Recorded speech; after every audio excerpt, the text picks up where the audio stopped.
Buenas tardes. Me toca explicar el tema de tejido adiposo, el cual está dentro de la materia de fisiología a cargo de la doctora Nancy Patricia Gómez Crisóstomo. Soy el alumno de Manuel Baldassar, matrícula 192, P9073, de la licenciatura de médico cirujano. Pues, daré inicio a la explicación de mi tema. Bueno, ¿qué es el tejido adiposo? El tejido adiposo es un tejido conectivo altamente especializado que se divide en pardo y en blanco. Este tejido se considera en la actualidad como un órgano con importante función endocrina. Aquí abro un paréntesis para decir que en 1987 se consideró este tejido como un principal sitio de producción de esteroides sexuales. Y en 1994 en este tejido se identifica la leptina, la cual es una de las hormonas más estudiadas de este tejido porque fue de las primeras en notarse. Bueno, una vez dicho eso, este tejido, como bien dije, secreta hormonas, las cuales repercuten de diferentes formas en el cuerpo. Por ejemplo, la regulación del peso corporal, en el sistema inmune, la función vascular y por último en la sensibilidad insulínica. También este tejido es el mayor órgano de economía corporal, entonces se encarga también de brindarnos energía a todo nuestro cuerpo. Este tejido, para saber un poquito más a fondo, debemos de saber el desarrollo de la célula adiposa. Entonces, este desarrollo empieza a partir del quinto mes de gestación fetal, en el cual cada una de las células, tanto adiposo blanco como adiposo pardo, sale de diferentes tipos de células, pero son células mesenquimáticas. Empezamos con el adiposo blanco. El adiposo blanco se diferencia por receptores activados por proliferación de peroxisomas y receptores X retinoides. Cabe destacar que esta célula madre por la cual se diferencia para formar un lipoblasto son células perivasculares que se encuentran alrededor de las vénulas. Entonces, una vez que se diferencian por medio de estos dos factores, nos forman un lipoblasto temprano, los cuales estos proliferan en determinado momento y se dividen en lipoblastos intermedios, y esto forma un lipoblasto intermedio. Estos todavía no acumulan triglicéridos y se dividen en adipocitos inmaduros o lipoblastos tardíos, que estos son capaces de sintetizar y degradar el triglicérido. También estos, a medida que van almacenando, las gotas lipídicas van aumentando y fusionándose, y nos dan como resultado los lipocitos ya maduros o adipocitos blancos, en los cuales estos presencian hormonas pero no poseen la capacidad de dividirse, ya que se podría decir que es la última fase de su diferenciación. En cambio, en el tejido adiposo pardo, provienen de células progenitoras miogénitas esqueléticas, y estos se diferencian por factores de PRDM16 y coactivadores de receptores activados por proliferadores peroxisomal, en los cuales forman un lipoblasto temprano y estos a su vez un adipocito par. Entonces, como nota en general de este apartado, las células adiposas blancas y pardas derivan de linajes celulares muy diferentes, unas perivasculares y otras miogénicas esqueléticas, pero ambas son células mesenquimáticas. Después viene la morfología del tejido adiposo, en el cual hablaremos tanto de su característica general del tejido como de su división, que es el blanco y el pardo. ¿Qué otras bibliografías manejan blanco, pardo y marrón me parece, pero las fuentes que yo consulté, que al final están, se basan solo en blanco y pardo. El marrón queda descartado. Entonces, continuamos con el tejido adiposo general. Este se encuentra formado por un 60 o 70% de adipocitos y el resto, que son el 40-30%, se encuentra por células sanguíneas, células endoteliales, los macrófagos y el pericito. Entonces viene lo que es nuestro tejido adiposo blanco, el cual es unilocular, quiere decir que son una sola célula. Son formas esferoideales, sus núcleos son aplaneados ya que se encuentran a la periférica porque los depósitos de las grasas lipídicas, las vacuolas, se puede decir que ejerce una presión al núcleo, lo cual lo obligan a estar a la periferia. Son bordes con bordes de citoplasmas y su diámetro es muy grande. De hecho, son las células, es el tejido con la célula más grande del tejido adiposo. Este tiene un diámetro grande de 15 a 150 nanómetros. Después viene lo que es nuestro tejido adiposo pardo, el cual, como vemos aquí, son multiloculares, formas esferoidales, multiloculares por aquí, se puede diferenciar en este específicamente, que es multilocular porque una célula contiene diferentes tamaños de vacuolas lipídicas. Son células poligonales, núcleo excéntrico redondo. En esta comparación del tejido adiposo blanco, sus organelos no están muy desarrollados, son poco desarrollados. Y tiene un diámetro más pequeño, como habíamos mencionado. Este va de 10 nanómetros a 25 nanómetros. Y después tenemos unas características generales, en este caso tomando lo que es la mitocondria, la inervación y la vascularización. Si hablamos de las mitocondrias en el tejido adiposo blanco, son pocas, son elongadas, filamentosas con crestas poco desarrolladas. Y en el tejido adiposo pardo, este se caracteriza por tener muchas, que sean grandes, son redondas, con crestas muy bien desarrolladas, ya que el pardo se encarga principalmente de la termogénesis en el cuerpo.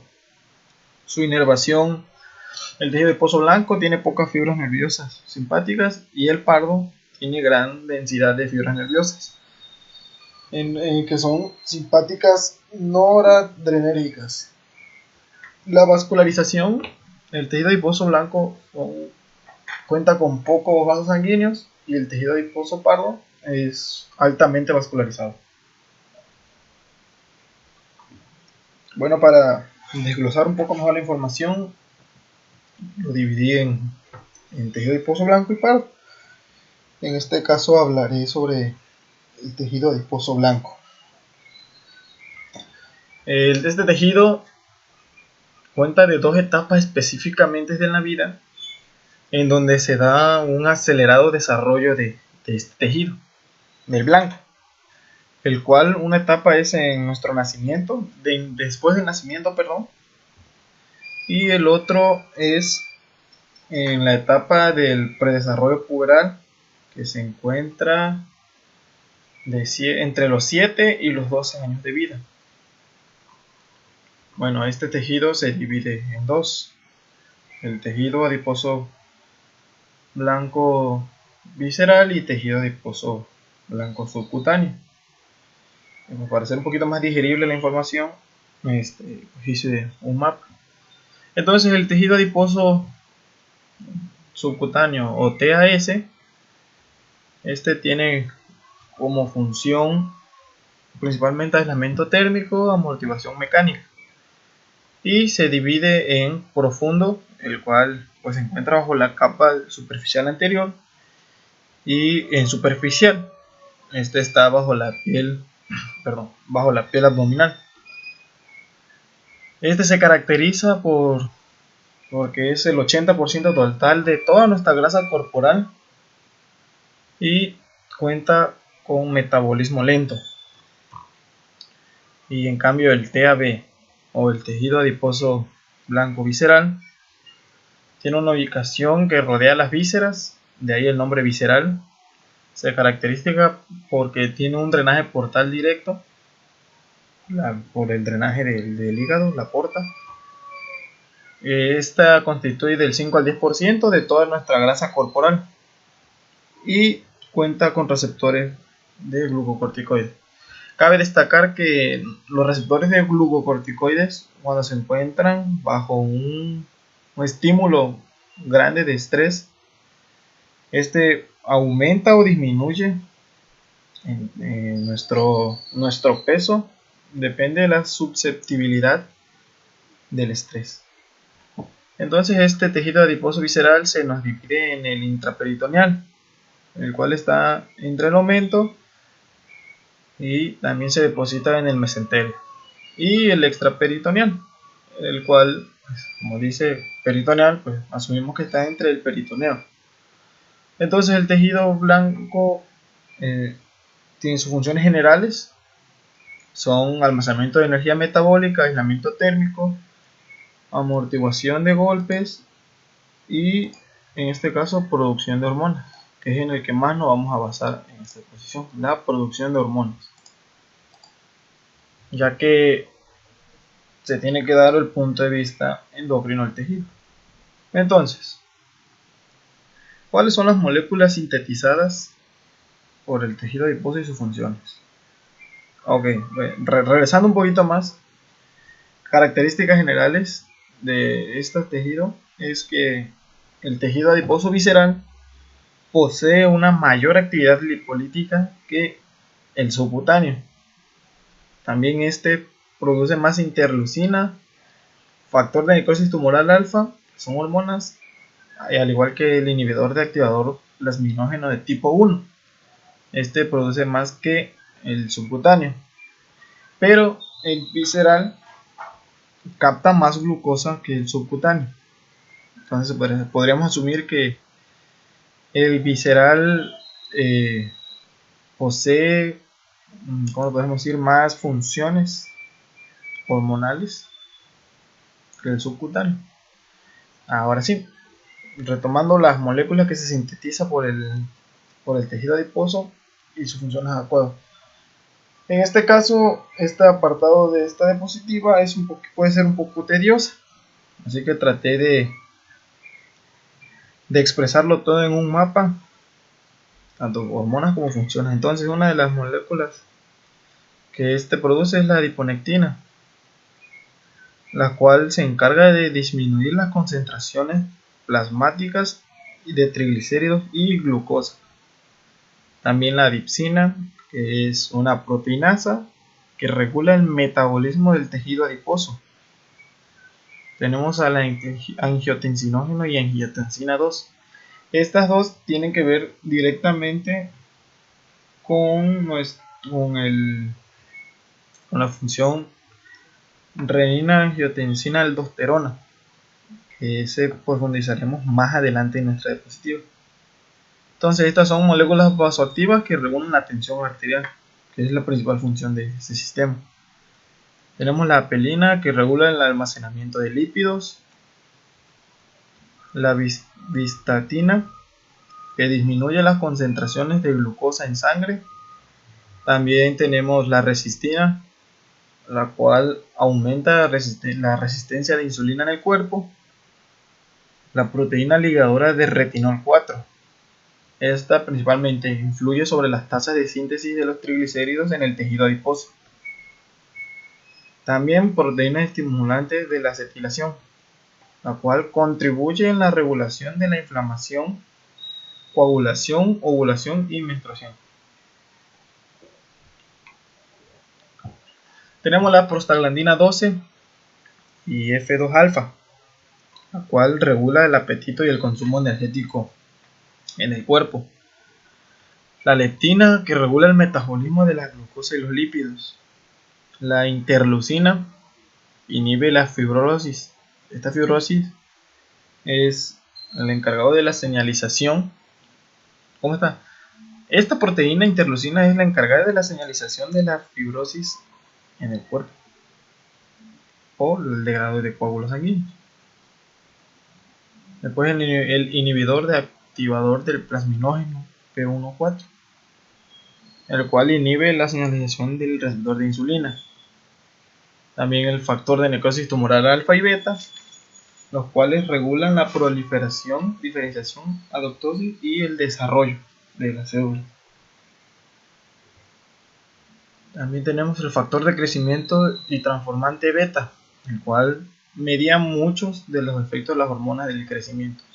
Regula principalmente las funciones de la hormona de crecimiento. Y el factor de crecimiento similar de la insulina 1, el cual aumenta la contractibilidad del músculo cardíaco. Y por último, pero no menos importante, la adipofilina, la cual es el marcador específico de acumulaciones de lípidos. En general, estas son todas las o mayoría de las moléculas señalizadas. Como se puede ver, las hay de colores morados y color verde. A fines prácticos y de conocimiento, las verdes son las hormonas más importantes que produce el tejido adiposo y son las que trataremos de profundizar un poquito más de acuerdo al PDF que se me fue brindado. Entonces, para empezar, tenemos a lo que es la leptina, la cual la leptina tiene un peso molecular de 16 kilodaltones que contiene 167 aminoácidos. Esta leptina tiene receptores OVRA, OVRC y OVRA. Perdón, aquí se me fue, es OVRG, el cual es este receptor ayuda a que la leptina pase por la vía HAK y SAT. La OVRC es transportadora, una proteína, un receptor transportador, y la OVRA ayuda a que la leptina pase en lo soluble. Este es un receptor soluble. También podemos decir, o se puede decir que el visceral es más es menos en el visceral y mayor en el subcutáneo, su producción. Tiene funciones como saciedad, regula sensibilidad de la insulina y disminuye la actividad adrenérgica del beta 3 y aumenta la insulina de glucocorticoides. Aumenta la insulina, el glucocorticoides y el factor de necrosis tumoral alfa. Después tenemos lo que es nuestra adiponectina, la cual tiene un peso de 30 kilodaltones. Cuenta con 3 receptores, AdipoR1, AdipoR2 y T-caderina. Estos receptores, el primero es el receptor de adiponectina, el segundo es receptor de adiponectina de alto peso molecular y la T-caderina es un receptor de adiponectina globular. Está compuesto de una cola de colágeno y cabeza globular.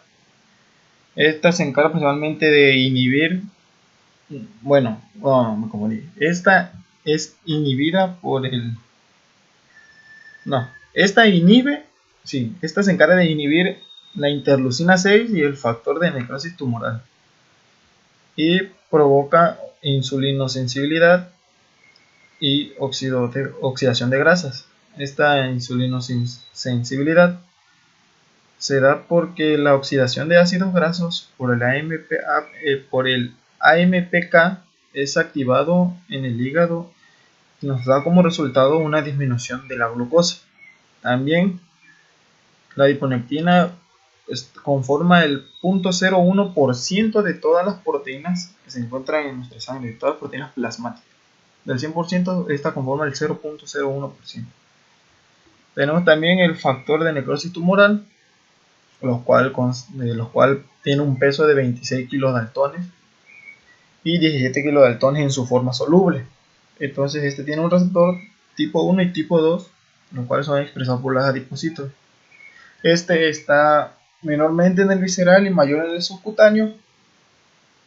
Este inhibe la adiponectina y la interleucina 6 y modula los ácidos grasos no estratificados principalmente. Después tenemos la interleucina, los cuales tiene un peso de 22 a 27 kilodaltones. Este tiene receptores homólogos al receptor de la leptina. Favorece a la resistencia de insulina y tiene funciones para, auto y endocrina, parácrina, autócrina y parácrina. Y esta constituye del 10 al 30% del total de las proteínas. Y después tenemos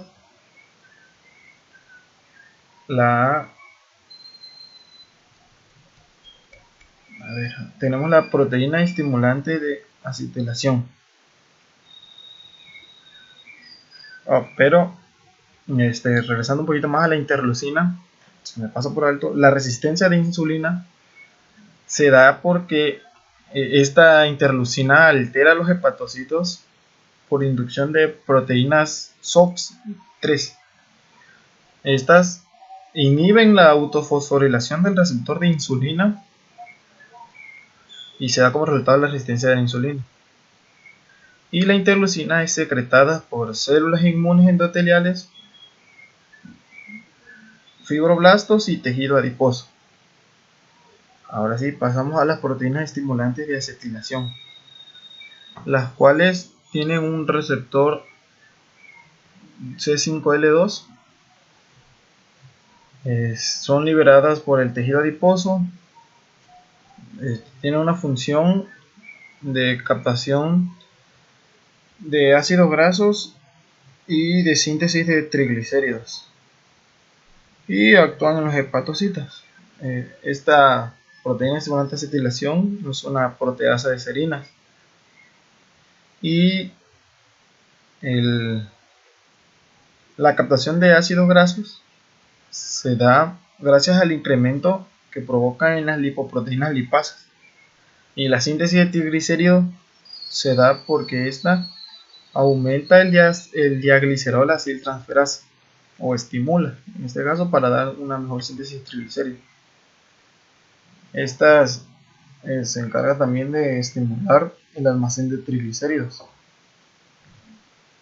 Y pues tenemos también la bisfatina, la cual es un receptor de insulina, la cual se encuentra en una circulación de menor a 10% cuando es en ayuno y menor al 3% cuando es en estado prandial.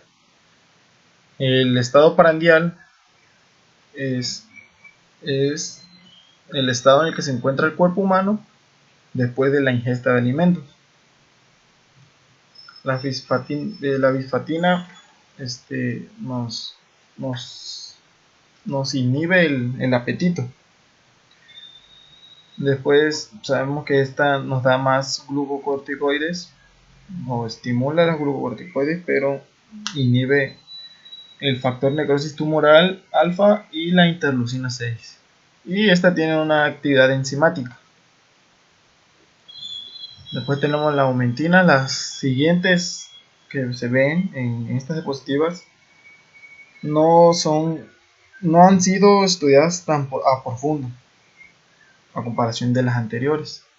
Entonces la aumentina no tiene receptores esclarecidos aún. Es un péptido y es secretada por el tejido adiposo blanco visceral.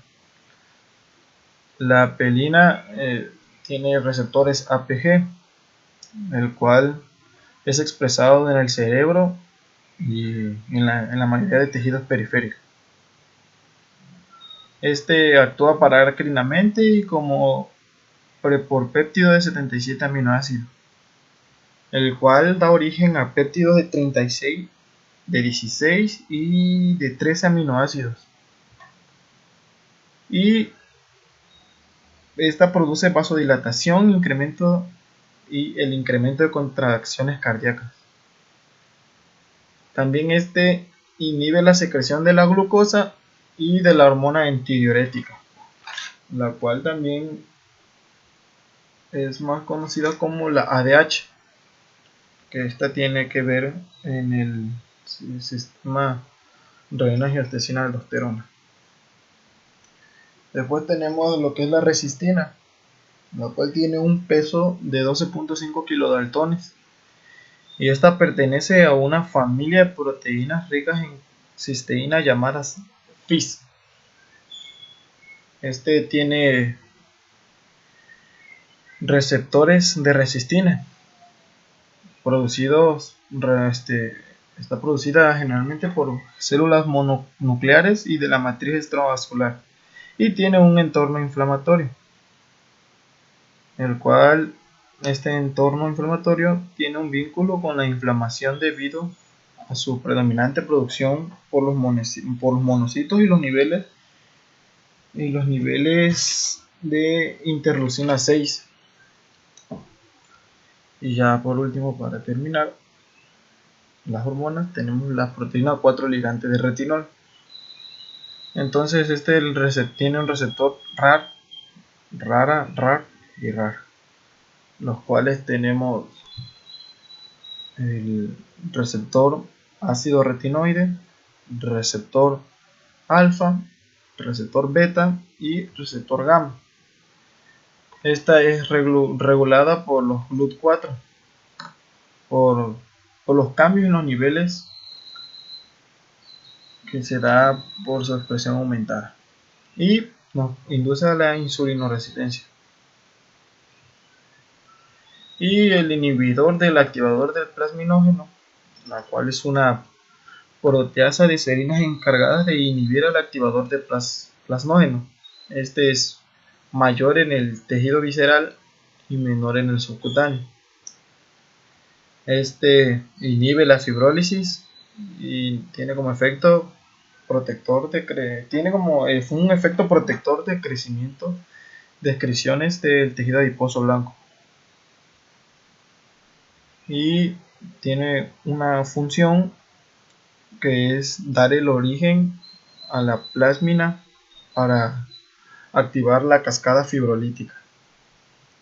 Y por último y no menos importante, el angiotensinógeno y la angiotensina 1 y 2, que como bien dije, principalmente tiene que ver con el sistema renina-angiotensina-aldosterona, en el cual pues debemos profundizar, ya que es un tema muy importante en la carrera, muy preguntado a la hora de los exámenes. Bueno, para empezar con este sistema, tenemos que saber que se da en el aparato yuxtaglomerular, en el cual nos importa saber que tiene arteriolas diferentes, aferentes, y consta de células yuxtaglomerulares, que es un tejido altamente especializado, y de la mácula densa, la cual la célula yuxtaglomerular cuenta con mecanorreceptores, los cuales nos indica la presión arterial, y la mácula densa cuenta con quimiorreceptores, los cuales nos ayudan a saber los niveles de sodio. Entonces, cuando el aparato yuxtaglomerular detecta por medio de estos receptores que ha caído la presión arterial y han bajado los niveles de sodio, se libera lo que es la renina. Y a manera de repaso, punto importante en otras palabras de esta parte, es que la renina es liberada por 3 estímulos principales, lo cual, como dije, es la caída del sodio, la caída de la presión arterial y por estímulos del beta 1 adrenérgico. Entonces, este es como que el primer paso del sistema renina-angiotensina-aldosterona. A su vez, el hígado nos produce lo que es el angiotensinógeno, el cual cuando llega la renina y lo que provoca en el angiotensinógeno es que lo encinde en dos, o en otras palabras lo divide en dos, lo cual nos da como un resultado la angiotensina 1. Entonces, esta angiotensina 1 se encuentra ya en todo el torrente sanguíneo.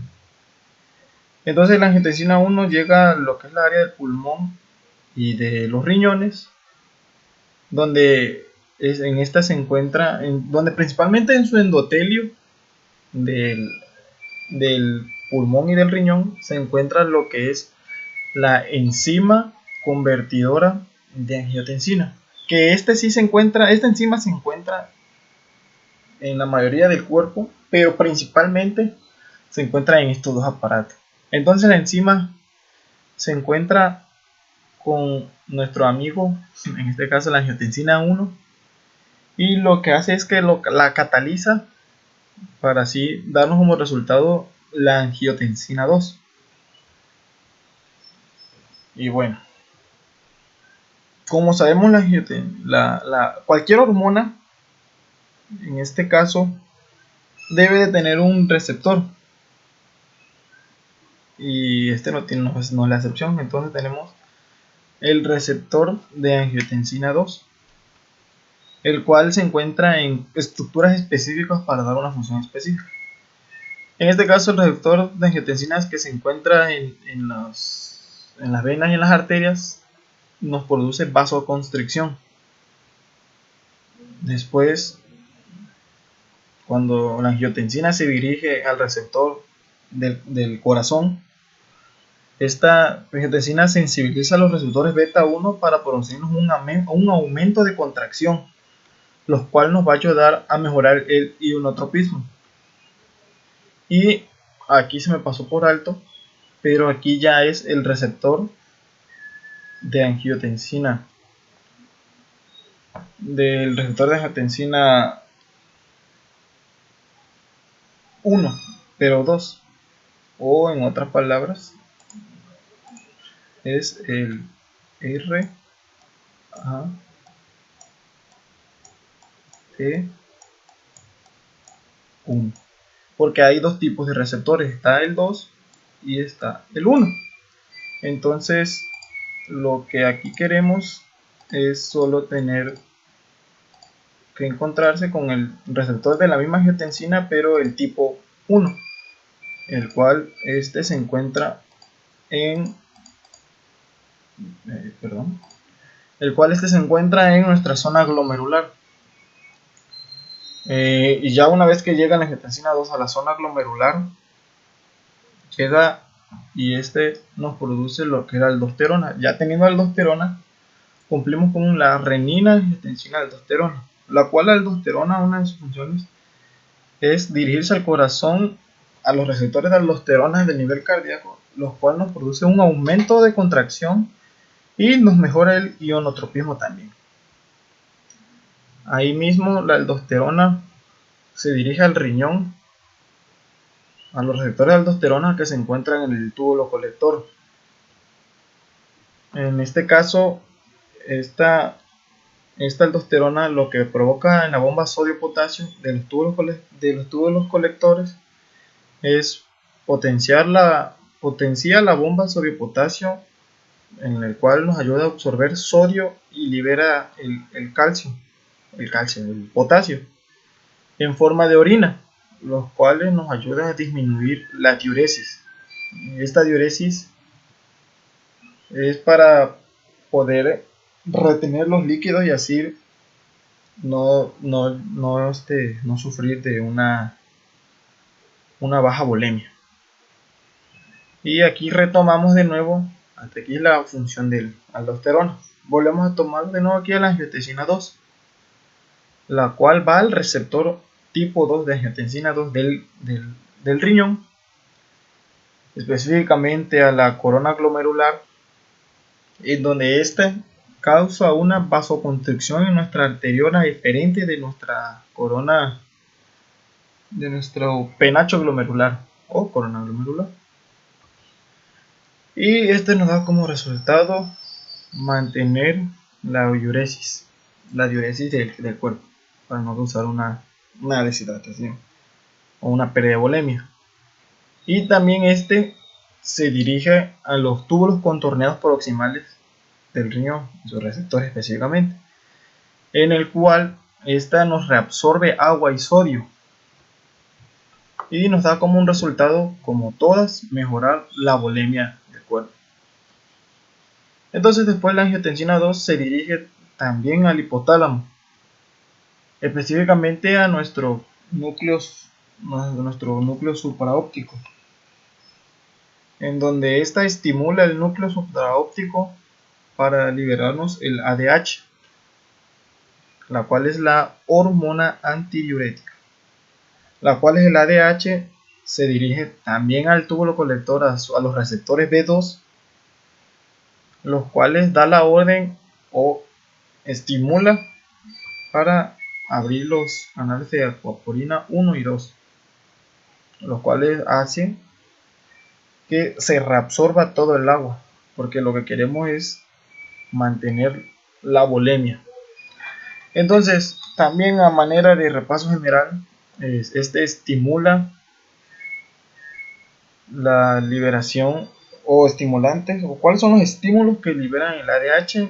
Es el aumento de osmolaridad al 2%, una presión arterial baja, caída de volemia del 8 al 10%, y principalmente del que estamos hablando ahorita es de la angiotensina 2.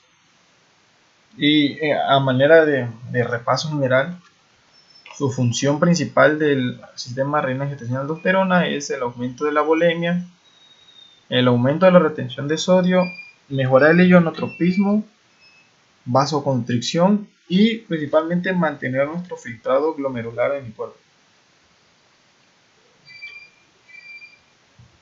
También una de las funciones del tejido adiposo es la regulación de la homeostasis energética mediante el eje encéfalo-enteroadiposo. Bueno, como sabemos, luego de la ingesta hay estímulos aferentes y eferentes viscerales que se dirigen a nuestro tronco encefálico. Estos estímulos lo que hacen es llegar a nuestro tronco del encéfalo, pero a su vez se segrega la insulina, grelina y péptidos, y los cuales unas estimulan el apetito y las otras inhiben en nuestro sistema digestivo. Eso es una parte, ¿no? Esos primeros dos pasos se pasan al mismo tiempo después de la ingesta. Y aquí entra el tejido adiposo, lo cual segrega leptina al hipotálamo, el cual da como que una orden o un aviso de cómo se encuentran los depósitos grasos en nuestro tejido adiposo. Posteriormente a eso, las hormonas hipoficiarias son segregadas en nuestro tejido adiposo y actúan en él para aumentar el depósito graso. También actúa sobre otros músculos y tejidos. Entonces los ácidos grasos, glucosa y colesterol son dirigidos a de la digestión. O para no hacernos bolas, cuando el tejido adiposo avisa a nuestro tronco del encéfalo cómo están sus depósitos, este envía las hormonas antes mencionadas para estimular los depósitos, perdón. Entonces, después de la digestión, los ácidos grasos, la glucosa y el colesterol que se adquirieron se dirigen a estos depósitos y también se dirigen a otros músculos y tejidos. Entonces, en sí, eso es la regulación homeostasis. Son hormonas que interactúan en nuestro sistema digestivo, en nuestro tejido adiposo, en nuestra hipófisis, en nuestro encéfalo, perdón, para el almacenamiento de las hormonas adquiridas y proteínas para una regulación energética.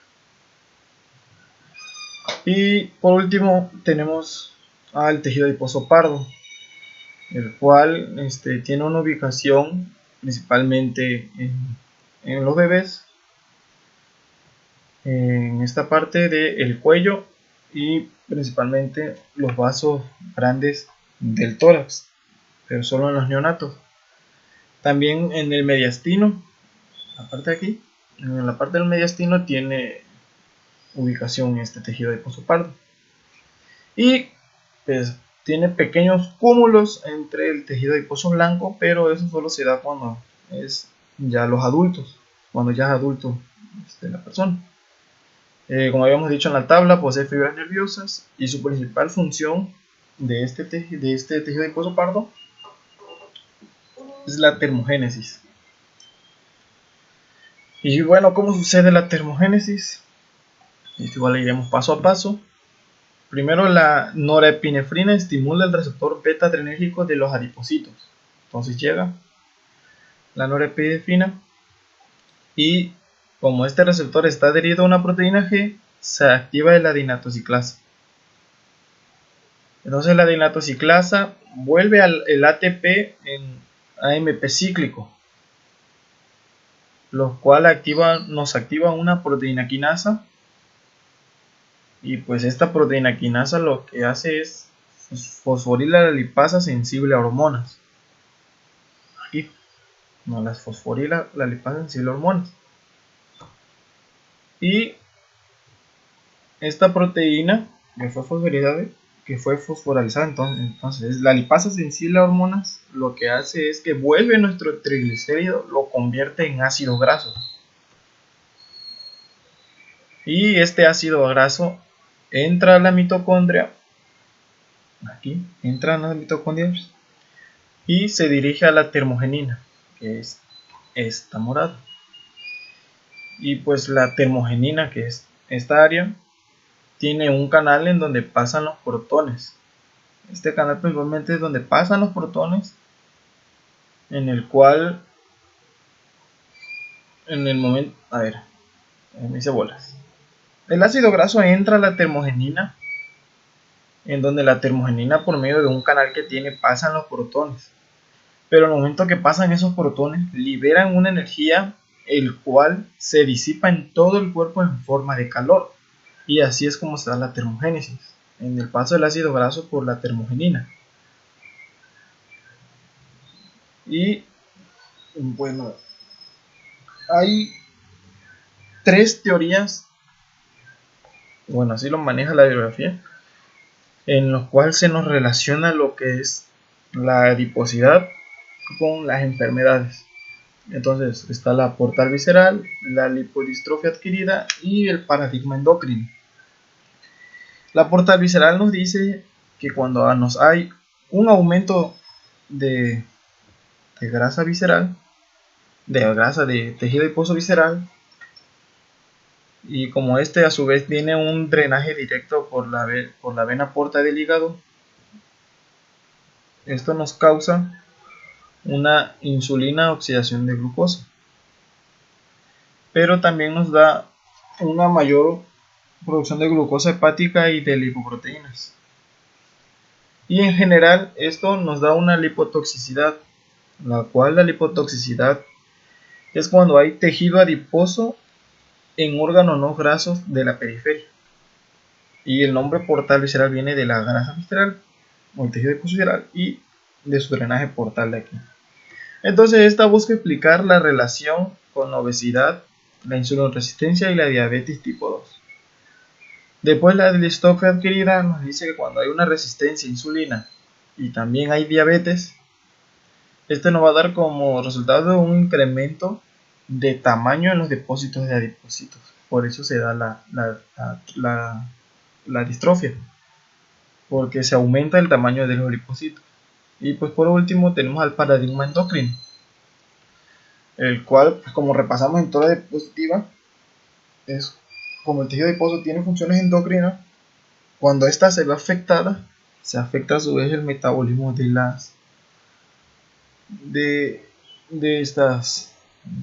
este tejido. Y como bibliografía se consultó el ROS de histología y el GeneSeq de histología y el PDF brindado por la doctora. Y pues eso es todo por mi parte y gracias por su atención.